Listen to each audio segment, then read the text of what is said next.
மலர்ந்த முல்ல என் தாயாலதான் தொல்ல ஒரு காலத்திலும் இல்ல.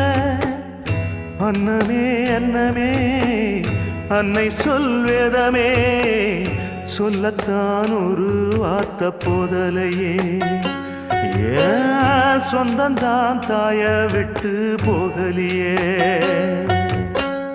தாய் மனசு தங்கம் நான் அறிஞ்ச தெய்வம் நன்றி சொல்ல போதாதம்மா. ஏழு ஜென்மம் இது மாறாத சொந்தம்.